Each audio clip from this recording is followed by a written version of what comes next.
اللہ کے لیے بیٹے کا تصور شان الہی میں انتہائی گستاخی ہے، اور اس قدر سنگین گستاخی ہے کہ کائنات کا ضمیر اسے برداشت نہیں کر سکتا، اور کائنات اس نازیبا نسبت کو سن کر کانپ اٹھتی ہے۔ یہ گستاخی نہ آسمانوں کے لیے قابل برداشت ہے، نہ زمین اس گستاخانہ نسبت کو سن سکتی ہے، نہ ہی پہاڑوں میں اس نسبت کو سننے کی تاب ہے۔ لیکن نادان انسان اس قسم کی سنگین گستاخی کا مرتکب ہوتا ہے چونکہ اس کا ضمیر مردہ اور وہ فطرت سے بہت دور نکل گیا ہے۔ الحمدللہ رب العالمین والصلاة والسلام علی رسولہ الامین، اما بعد۔ السلام علیکم ورحمۃ اللہ وبرکاتہ۔ میں محمد عامر سورہ مریم کی تفسیر لے کر حاضر ہو چکا ہوں۔ آج انشاءاللہ آیت نمبر 88 سے 95 تک کی تفسیر ہم پڑھیں گے۔ آئیے اس تفسیر کی شروعات ہم ان آیتوں کی تلاوت سے کرتے ہیں۔ وقالوا اتخذ الرحمن ولدا لقد جئتم شيئا إدا تكاد السماوات يتفطرن منه وتنشق الأرض وتخر الجبال هدا أن دعوا للرحمن ولدا وما ينبغي للرحمن أن يتخذ ولدا إن كل من في السماوات والأرض إلا آتي الرحمن عبدا لقد أحصاهم وعدهم عدا وكلهم آتيه يوم القيامة فردا۔ پچھلی آیتوں میں مشرکین کے انجام کے بارے میں گفتگو تھی، لہٰذا اس گفتگو کے آخر میں شرک کی ایک شاخ یعنی اللہ کی اولاد ہونے کے اعتقاد کی طرف اشارہ کرتے ہوئے اس کی قباحت اور برائی کو نہایت جامع انداز میں واضح کیا گیا ہے۔ آیت یہ کہتی ہے کہ انہوں نے کہا کہ اللہ رحمان نے کسی کو اپنا بیٹا بنا لیا ہے۔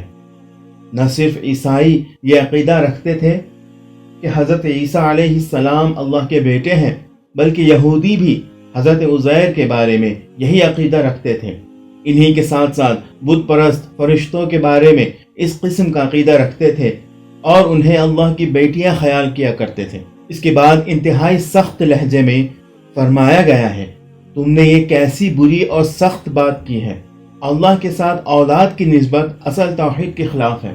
نہ کوئی اس کا مثل اور نظیر ہے، اور نہ ہی اسے اولاد کی ضرورت ہے، اور نہ ہی وہ جسم اور جسمانیت کا محتاج ہے۔ گویا تمام عالمی ہستی جس کی بنیاد توحید پر قائم ہے اس نسبت سے وحشت اور اضطراب میں ڈوب جائے گا۔ لہٰذا بعد والی آیت میں قرآن مجید کہتا ہے، قریب ہے کہ اس بات پر آسمان پھٹ پڑے اور زمین شق ہو جائے اور پہاڑ شدت کے ساتھ گر پڑے۔ پھر تاکید کے لیے اور موضوع کی اہمیت کے بیان کی خاطر کہتا ہے، اس لیے کہ انہوں نے اللہ رحمان کے بیٹے ہونے کا دعویٰ کیا ہے۔ در حقیقت انہوں نے اللہ کو کسی طرح سے بھی نہیں پہچانا۔ اگر پہچانا ہوتا تو یہ جان لیتے کہ اللہ رحمان کے لیے ہرگز یہ بات سزاوار نہیں کہ وہ کسی کو بیٹا بنائے۔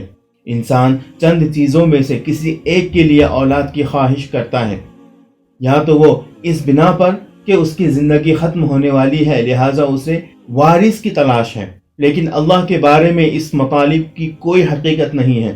نہ تو اس کی قدرت محدود ہے، نہ اس کی زندگی ختم ہونے والی ہے، نہ اس کے وجود میں ضعف اور کمزوری کا نام و نشان ہے، نہ تنہائی کا کوئی احساس اور نہ ہی اسے کوئی ضرورت ہے۔ اس کے علاوہ اولاد کا ہونا جسم ہونے اور بیوی رکھنے کی دلیل ہے، اور یہ تمام باتیں اس کی پاک ذات سے بعید ہیں۔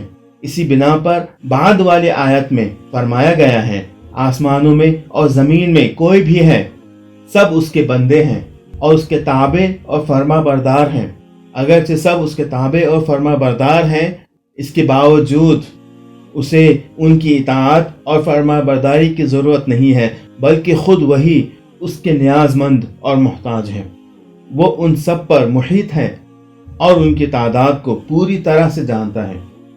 یعنی اس بات کا ہرگز تصور نہ کرنا کہ کس طرح ممکن ہے کہ اتنے بندوں کا اس نے حساب رکھا ہوگا۔ اس کا علم اس قدر وسیع و عریض ہے کہ نہ صرف وہ ان کے اعداد و شمار جانتا ہے بلکہ ان کے تمام خصوصیات سے بھی آگاہ ہے۔ اس کی حکومت کے حدود سے بھاگ کر باہر نکل نہیں سکتے، اور نہ ہی ان کے اعمال میں سے کوئی چیز اس سے چھپی ہوئی ہے۔ وہ سب کے سب قیامت کے دن تنہے تنہا اس کی بارگاہ میں حاضر ہوں گے۔ اس بنا پر عیسیٰ علیہ السلام، عزیر علیہ السلام، فرشتے اور تمام تر انسان اس کے اس ہمہ گیر حکم میں شامل ہیں۔ اس حالت میں یہ بات کس قدر نامناسب ہے کہ ہم اس کے لیے اولاد کا عقیدہ رکھ کر اور اس کی ذات پاک کو عظمت کی بلندیوں سے اس قدر نیچے لے کر آئیں اور اس کے صفات جلال و جمال کا انکار کر دیں۔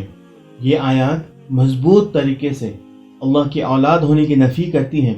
یہ وہ آیات ہیں جو 1400 سال پہلے کا واقعہ بیان کر رہی ہیں، جبکہ آج کے زمانے میں علم و دانش کی دنیا میں بھی بہت سے لوگ ایسے ہیں کہ جو عیسیٰ علیہ السلام کو اللہ کا بیٹا سمجھتے ہیں، مجازی بیٹا نہیں بلکہ حقیقی بیٹا، اگرچہ انہوں نے مسلمانوں کے درمیان تبلیغ کے مقصد سے عیسیٰ علیہ السلام کو اللہ کا اعجازی اور مجازی بیٹا قرار دیا ہے۔ یہ معاملہ عیسیٰ علیہ السلام کے اللہ کے بیٹے ہونے تک منحصر نہیں ہے، بلکہ وہ تثلیث کا عقیدہ رکھتے ہیں جو مسلمہ طور پر 3 خداؤں کے معنی ہیں، ان کے حتمی اور یقینی عقائد میں سے ہیں۔ امت مسلمہ چونکہ اس قسم کی شرک آمیز بات سننے سے وحشت کرتے ہیں، لہٰذا انہوں نے اسلامی علاقوں میں اپنے انداز بیان کو تبدیل کر دیا ہے اور عیسیٰ علیہ السلام کا اللہ کے بیٹے ہونے کے تصور کو مجازی قرار دیتے ہیں۔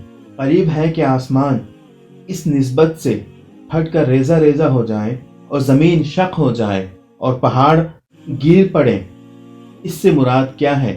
اس سے یا تو اس بات کی طرف اشارہ ہے کہ قرآن مجید کی تعبیرات کے مطابق عالم ہستی کا مجموعہ ایک قسم کی حیات اور عقل و شعور رکھتا ہے، اور کئی آیات کے مطابق اللہ تعالیٰ کی شان اقدس کی طرف یہ بیہودہ نسبت دینے سے پورا عالم سخت اور وحشت میں پڑ جاتا ہے، پورا عالم کانپ اٹھتا ہے، جیسے سورہ بقرہ کی آیت نمبر 74 میں ہے، بعض پتھر خوف خدا سے پہاڑوں سے گر پڑتے ہیں، اور جیسے سورہ حشر کی آیت نمبر 21 میں ہے، اگر ہم اس قرآن کو پہاڑوں پر نازل کر دیتے تو وہ اللہ کے خوف سے پھٹ جاتے۔ یا پھر ان آیتوں سے مراد یہ ہے کہ اس بات کی انتہائی زیادہ قباحت اور برائی کی طرف اشارہ ہے۔ عربی اور فارسی زبان میں ایسی مثالیں عام ملتی ہیں۔ مثلا ہم کہتے ہیں تو نے ایسا کام کیا ہے کہ گویا آسمانوں اور زمین کو میرے سر پر گرا دیا ہے۔ اللہ تعالیٰ سے دعا ہے کہ اللہ تعالیٰ ہمیں اپنی کتاب قرآن کریم کا مطالعہ کرنے اور اس پر عمل کرنے کی توفیق عطا فرمائے، آمین۔ وآخر دعوانا ان الحمد للہ رب العالمین۔ السلام علیکم ورحمۃ اللہ وبرکاتہ۔